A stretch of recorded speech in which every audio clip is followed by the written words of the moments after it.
berarti boleh dibilang sebelum orang dia memegang senjata api yang real itu paling tidak orang yang punya pengalaman megang airsoft itu akan lebih mudah adaptasinya mas seperti itu ya. Justru bisa saya bilang sebelum pegang senjata api, pegang airsoft dulu. Oke. Minimal setahun ngebiasain. Jadi Mm-mm. apa? Sekarang gini, ketika punya airsoft, eh, buat teman-teman ya yang punya airsoft, ketika sekarang regulasi udah jelas airsoft ya, ada izin segala macam, Mm-mm. digrafir segala macam. eh Jangan hanya punya doang, tapi kita tetap belajar ya, minimal lihat dari YouTube Mm-mm. etika menggunakan senjata api seperti apa, Mm-mm. join klubnya, join organisasinya, nanti ada arahan, ada briefing Mm-mm.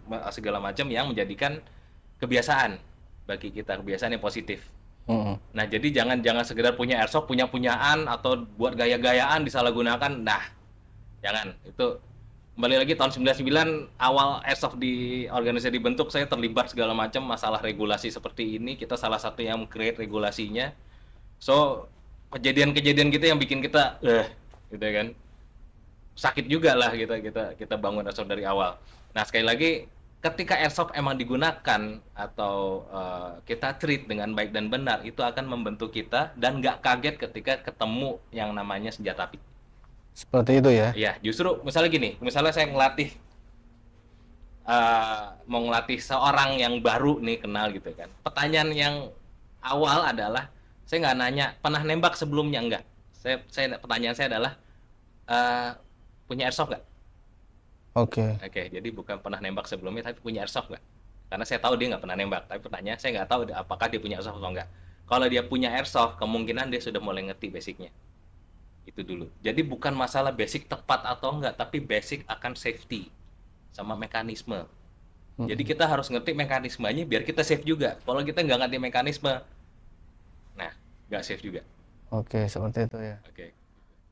Oh, Mas Denny, Mas Denny bisa sampai berada di titik atau level instruktur atau pelatih nembak. Tahapannya seperti apa, Mas? Dari bawah hingga berapa tahun Mas Denny bisa menyebarkan ilmunya, mengajarkan ke orang lain? Oke, saya sebagai instruktur jatuhnya sebagai freelance ya, freelance gun instructor, jadi nggak terikat dengan satu institusi.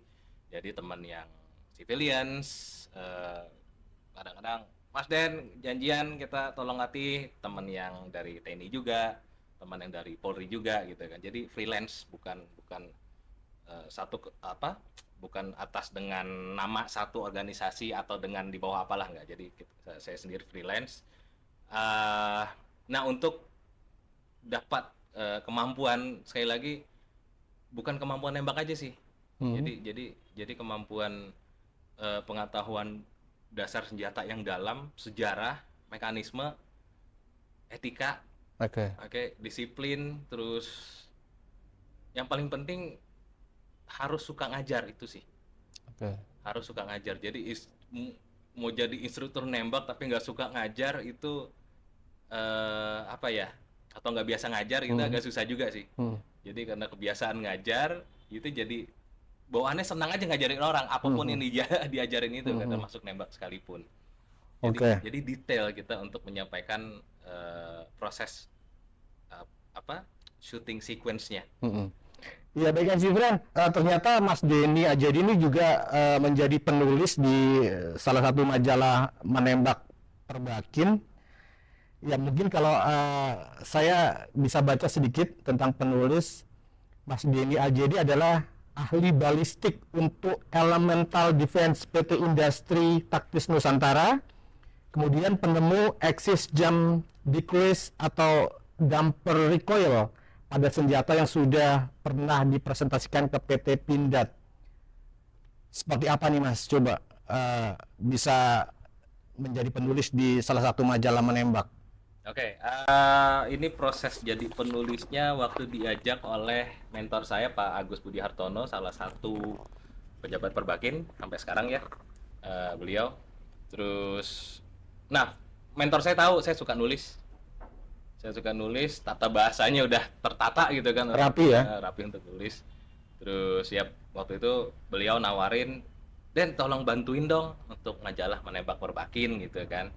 Udah saya jalankan kebetulan emang ini saya sambut dengan sangat gembira karena modal balik lagi modal saya baca majalah Guns and Ammo bertahun-tahun akhirnya tertuangkan di Oke. mana majalahnya di sini tertuangkan di sini ini apa ya wadah saya banget sih untuk speak out. Oke. Terus juga di sini juga saya sebagai reviewer mas, Oke tuh. reviewer senjata api. Jadi bukan hanya penulis bikin artikel tapi Hmm. reviewer. Nah, review kalau gini, ini salah satu yang paling saya suka. Jadi para importir biasanya berlomba-lomba untuk, Pak Den, ini ada senjata baru, ini amunisi, oke, gitu kan. Jadi saya suruh coba sepuasnya, terus juga misalnya pelurunya habis, tambah lagi, udah itu ada saatnya gini loh, sesenang-senang kita nembak, capek juga. Oke. Misalnya udah 3 kotak peluru, 4 kotak Hmm. peluru, ya lelah juga kan. Hmm. Tapi balik lagi, seantusiasnya para importir untuk saya untuk mempersilahkan nyoba senjata apinya, dikasih terus dan dikasih terus berkotak-kotak peluru untuk mendapatkan hasil yang optimal akan senjata api yang dia perkenalkan.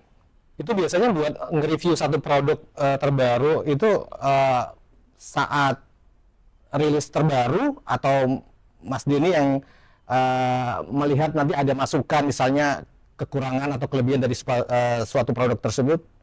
Ya, jadi gini, ini ada review beberapa senjata api di sini, udah tiap edisi biasanya ada review. Jadi saya bilang ke importirnya yang beda-beda merek ya, importir ini pegang merek apa, importir ini pegang merek apa gitu. Saya bilang ini adalah reviewnya fair. Jadi saya tetap ada yang minus, ada yang plus, Apa adanya ya? apa adanya gitu kan.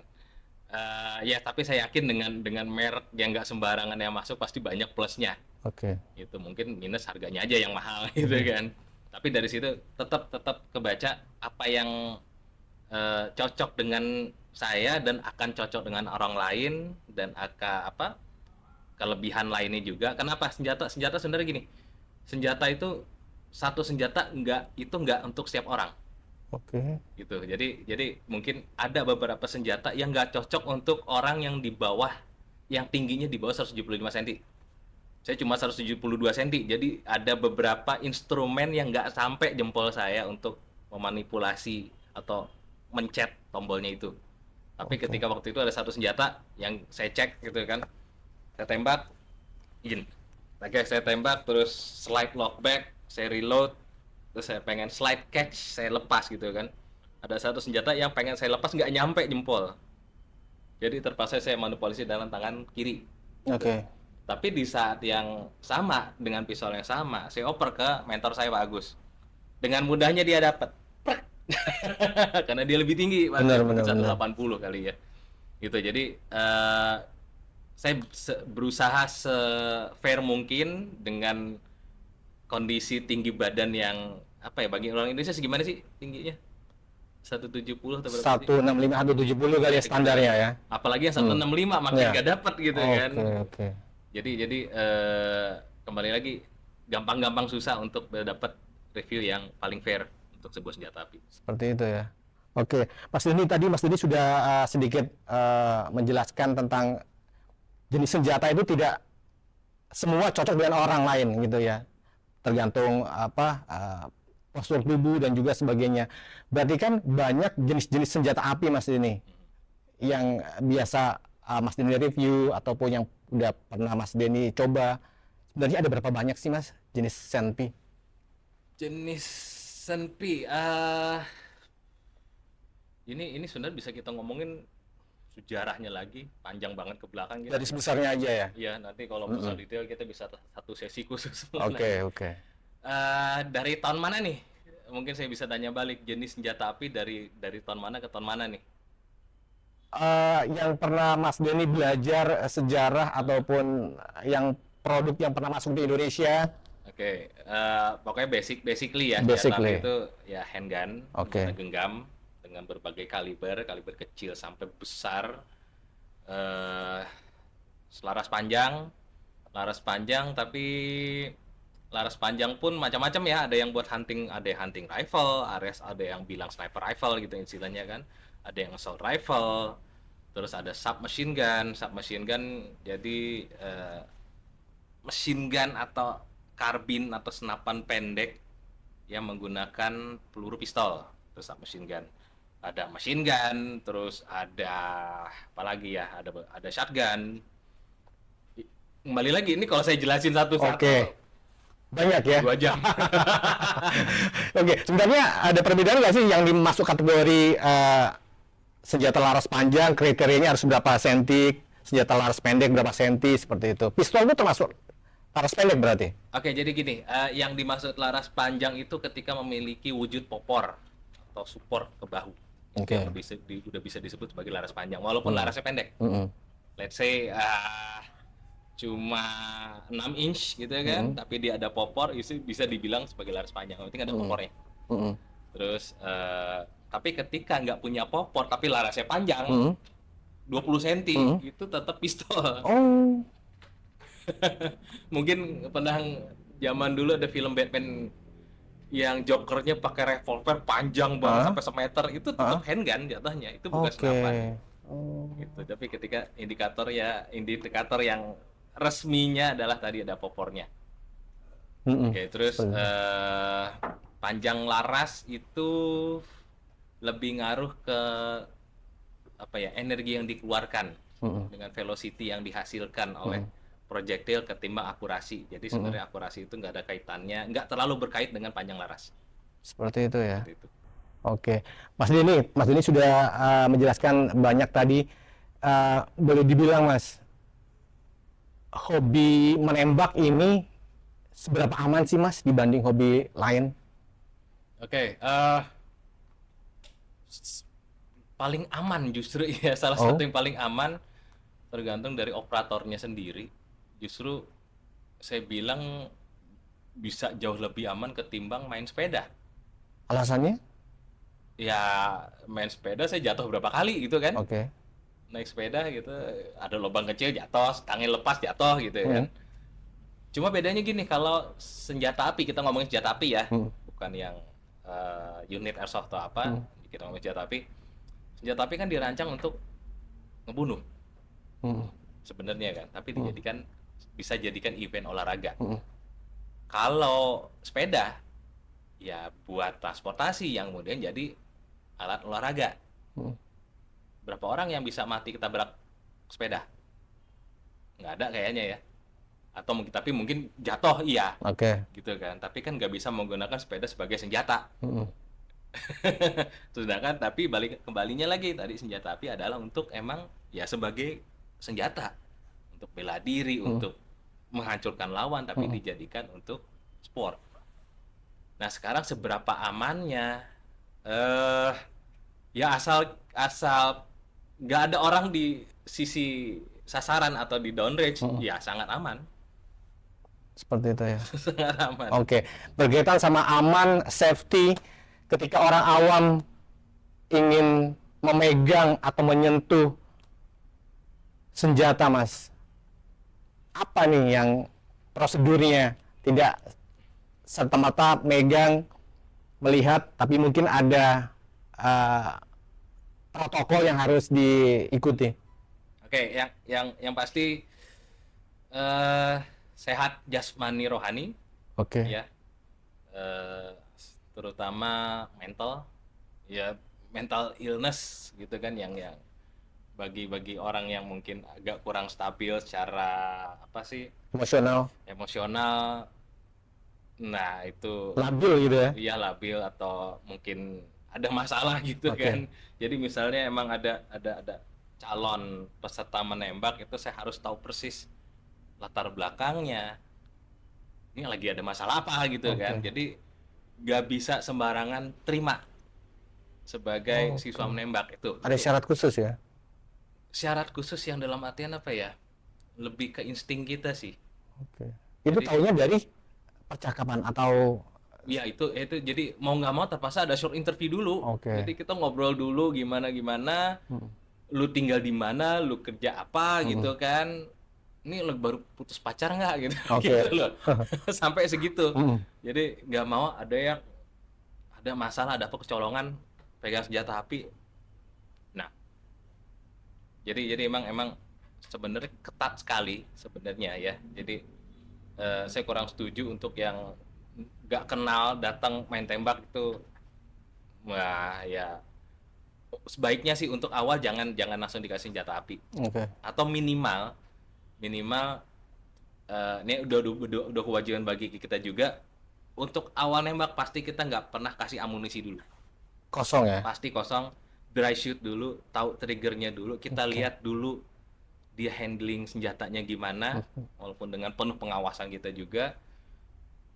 Begitu pula ketika saat momen dia akhirnya dikasih peluru untuk ditembakkan, itu pun hanya satu. Kita nggak langsung kita masukin magazin isinya 5, langsung tembakin 5-5-nya, enggak, pasti hanya satu. Oke. Kita pengen lihat reaksi dia terhadap tembakan pertama. Oke, jadi saya biasanya gini, kalau udah sequence nembaknya ya, dia udah siap nembak, saya pegangin senjatanya dulu, saya masukin magazin dengan satu peluru. Oke, disinyalin dengan senjatanya otomatis ya, bukan revolver ya. Terus dia suruh pegang, masih saya pegangin terus. Mungkin ada beberapa stock footage pas melatih. Dalam posisi tangan senjata di genggaman dia, saya bantu kokang. Saya nggak ngasih kokang, dia yang kokang sendiri, nggak, belum bisa. Jadi saya kasih kokang, masih saya pegang. Kalau udah ready baru saya lepas. Itu pun saya masih di samping dia. Saya nggak mungkin berjauh lebih dari 1 meter. Oke. Tremor. Oke, jadi Oke. ketika tembakan pertama meledak, gitu kan, itu biasanya di awal tenang, pas udah meledak, pas.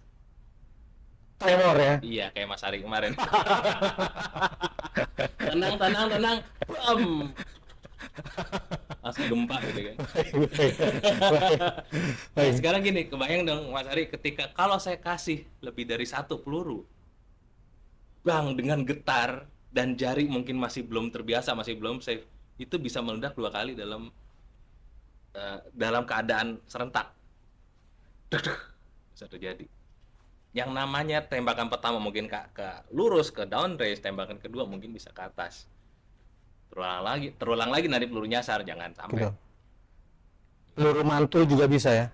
Rekoset, iya bisa. Itu Tapi ya. paling sering terjadi kalau nembak plate, kita kan ada 2 sasaran ya, yang kertas paper target dan yang hard plate, steel plate. Steel plate itu dia tuh reaktif target, kita tembak ada suaranya ping gitu, dan dia jatuh. Nah, yang steel target ini yang ketika nembak biasanya ada pecahan, namanya jaket peluru,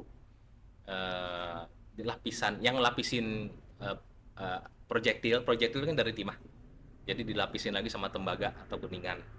Nah, lapisan itu biasanya muncrat kemana-mana, ya. Oke. Karena dalam posisi dia panas dan dia cair, almost cair karena sangat panas. Dan itu bisa berbalik ke kita kalau kita terlalu dekat atau kita lagi sekedar sial.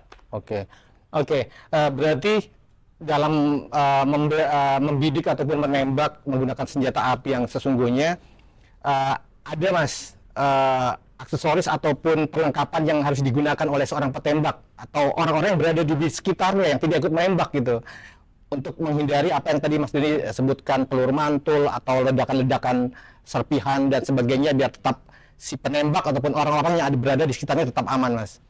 Oke, pelengkap wajib yang pertama adalah first aid, itu pasti first aid. Jadi perban, betadine, sentoplas Hansaplast boleh gitu ya, plester luka ya, plester ya. Gitu kan, pinset. Oke. Terus saya juga always bawa yang tourniquet. Tourniquet itu yang buat berhentiin pendarahan, bukan yang buat kita ngambil darah ya, enggak, tapi emang yang ada di mobil saya harus bawa. Itu kalau ya berhenti pendarahan, kalau tembak tangan, tembak kaki, terutama bagian arteri sampai ketembak sampai tembus, itu harus tourniquet yang turun tangan. Dan kita harus terlatih menggunakannya.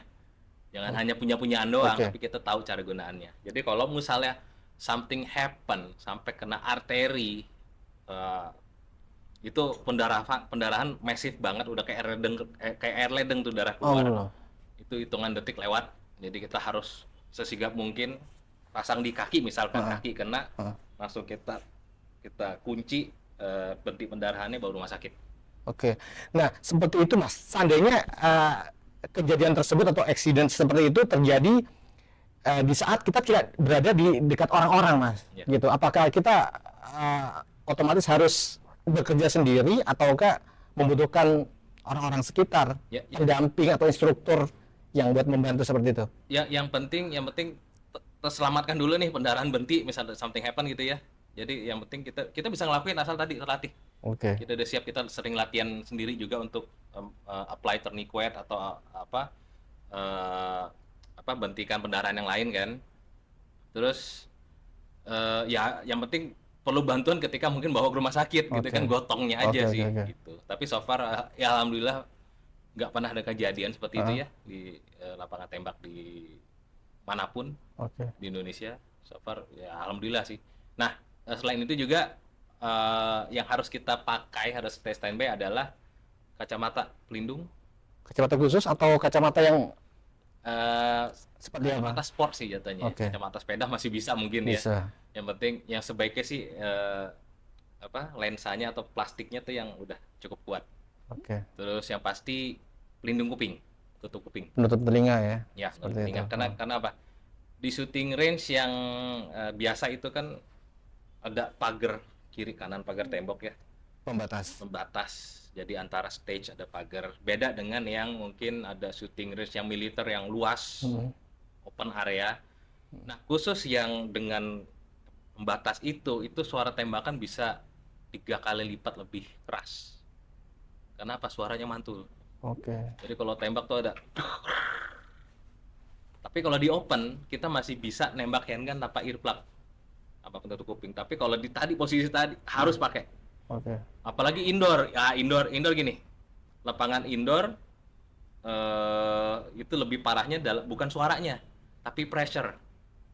Nah, jadi untuk bikin lapangan tembak indoor nggak main-main, jadi ada butuh pressure neutralizer. Jadi tekanan ledakan itu dikeluarin tanpa ngeluarin suara letupan juga. Oke. Gitu. Jadi kalau kita bikin sembarangan, kita di indoor, kita tembak itu bukan hanya suara tapi pressure.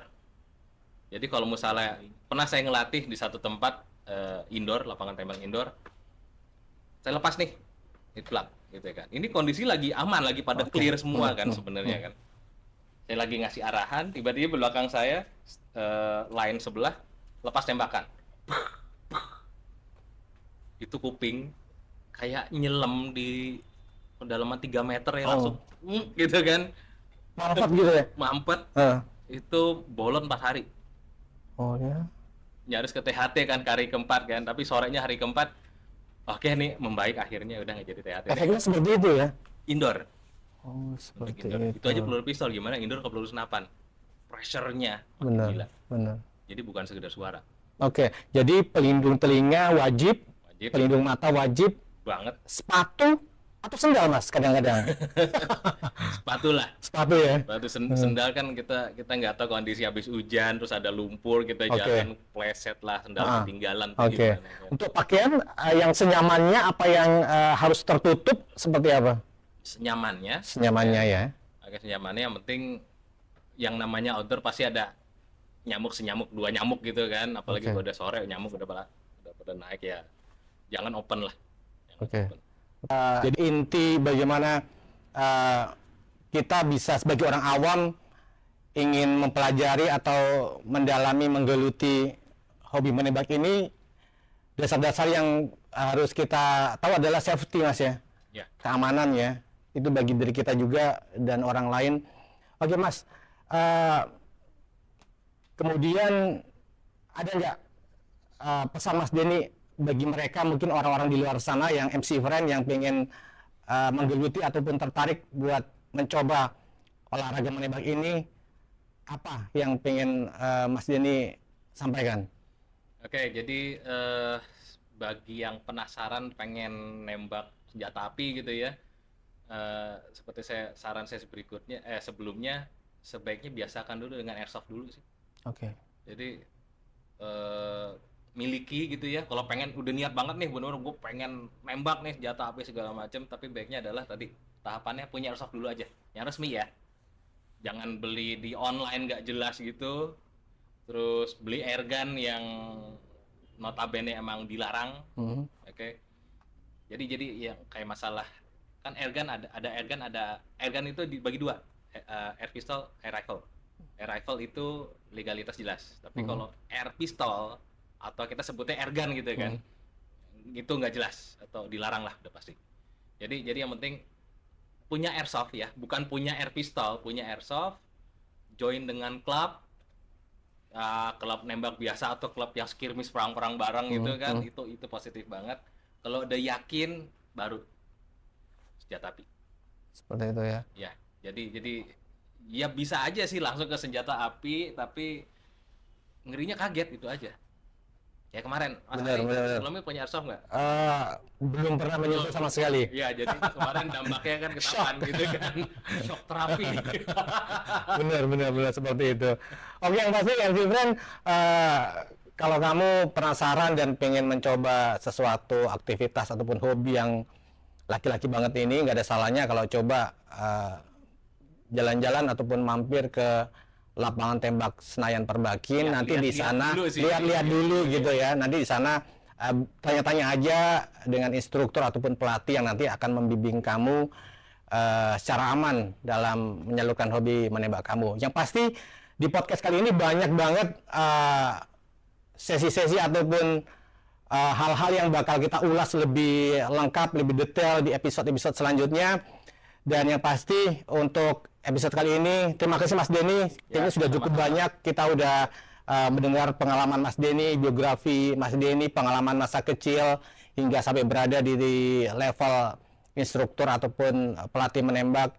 Ya moga-moga apa yang Mas Denny jelaskan tadi paling tidak bisa memberikan gambaran, masukan kepada orang-orang MC Friend di luar sana yang tertarik untuk mencoba olahraga menembak ini. Baik MC Friend, demikian obrolan saya dengan Mas Denny AJD di program podcast Man on Man bersama Mas Denny AJD Man with the Gun. Insya Allah kesempatan berikutnya kita bakal ulas lebih banyak lagi, lebih detail lagi tentang dunia menembak. Sampai jumpa.